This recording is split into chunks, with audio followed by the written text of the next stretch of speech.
Christmas. Merry Christmas. Merry Christmas. दुनिया का सबसे बड़ा फेस्टिवल। ये इतना बड़ा फेस्टिवल है कि मुसलमानों की ईदें जितना पैसा 10 साल में बनाती हैं, उससे भी ज्यादा पैसा क्रिसमस के सिर्फ 1 साल में बनता है। लेकिन आखिर ये क्रिसमस मनाया क्यों जाता है? क्योंकि आज दुनिया के सबसे बड़े रिलीजन क्रिश्चियनिटी का ये मानना है कि इसी दिन, क्रिसमस के दिन, जीसस ईसा अलैहिस्सलाम पैदा हुए थे।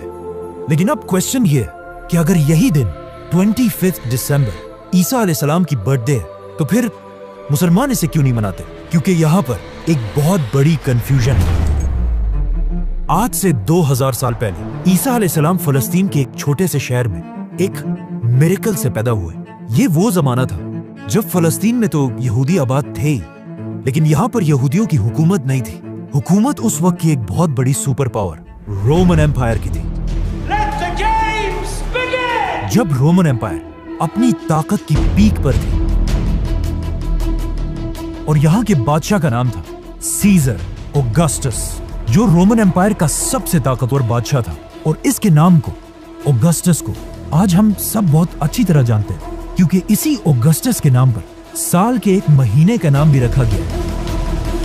जैसे ही ऑगस्टस अपनी ताकत की पीक पर पहुंचा, उसने वही गलती की जो हमेशा हर बादशाह इस पोजीशन पर पहुंचकर करता है।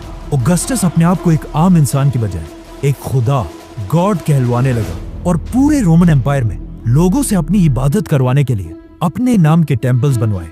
अगर हिस्ट्री को देखा जाए, जब भी कोई शख्स इस लेवल की ताकत तक पहुंचता है, तो अल्लाह उसके गुरूर को तोड़ने के लिए बिल्कुल मूसा अलैहिस्सलाम की तरह एक माइटी प्रॉफिट भेजता है।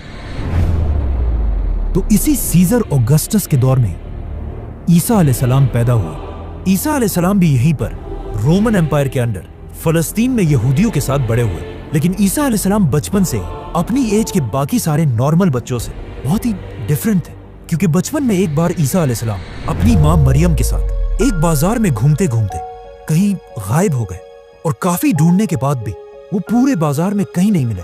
तो आखिर उनकी माँ उन्हें ढूंढते ढूंढते यहूदियों के एक टेम्पल की तरफ गए, जहां पर उन्होंने देखा कि यंग ईसा अलैहिस्सलाम उस वक्त के बड़े यहूदी उलमा के साथ डिबेट कर रहे थे। और उनके क्वेश्चंस को सुनकर यहूदी स्कॉलर्स के चेहरे बिल्कुल गुस्से से भरे हुए थे, क्योंकि उनके सामने ऐसे क्वेश्चंस करने की अब तक किसी में जुर्रत नहीं थी। इसी तरह ईसा अलैहिस्सलाम फलस्तीन में बड़े होते गए और आगे जाकर उन्हें अल्लाह की तरफ से एक बहुत ही यूनिक पावर मिली,